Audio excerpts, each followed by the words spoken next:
Hello student, welcome to my channel. तो जैसा कि हम पढ़े थे भारतीय संविधान का भाग 5, तो हम आगे के आर्टिकल्स के बारे में आज जानेंगे। तो आज हम पढ़ेंगे आर्टिकल्स 81, 82 और 83।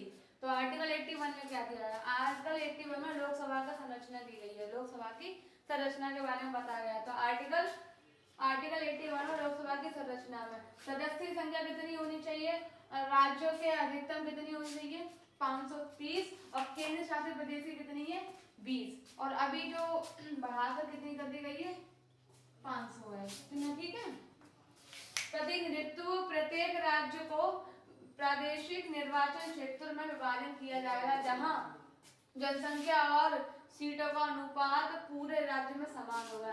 जहाँ क्या होगा, जनसंख्या और सीटों का जो अनुपात होगा, एवरेज होगा, वो कैसा होगा, समान होगा। ठीक, प्रत्येक राज्य में ये प्रादेशिक निर्वाचन क्षेत्रों में किया जाता है। उसके बाद आता है आर्टिकल 82। आर्टिकल 82 में क्या दिया गया है?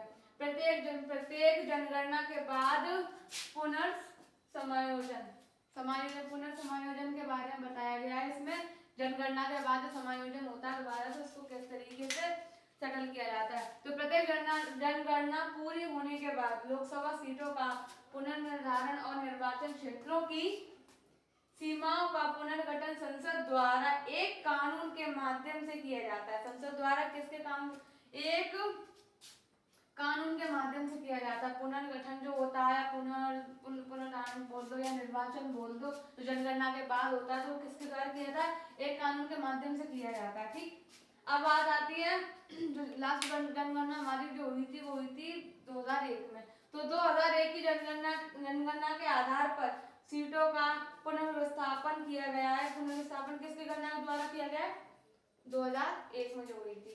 ठीक, उसके हिसाब से किया गया है। और क्या 2001 में किया गया है।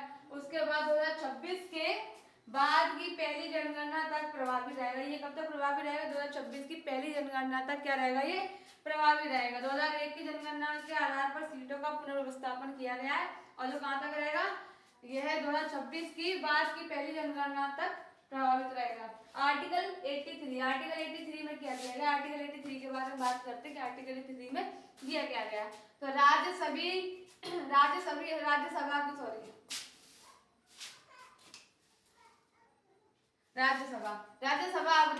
अवधि के बारे में चर्चा की गई है आर्टिकल 83 में। आर्टिकल 83 में तो राज्यसभा एक स्थायी संस्था है। राज्यसभा क्या है? एक स्थायी संस्था है।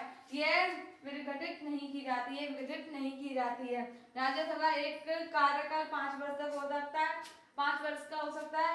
राष्ट्रपति 5 वर्ष से पहले ही इसे क्या कर सकता है, भंग कर सकता है। इसको भंग कौन कर सकता है? पहली बात तो राष्ट्रपति कर सकता है, वो 5 के समय काल से पहले।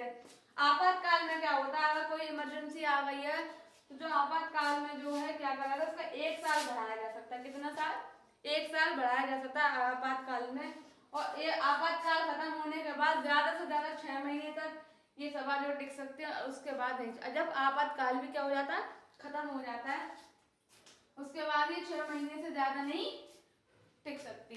तो इसके बारे में आप बताया, हमने लोकसभा के बारे में देखा, और राज्यसभा के बारे में देखा, और जनगणना के बारे में पढ़ा। इन 3 चीजों का हमने क्लियर करा है।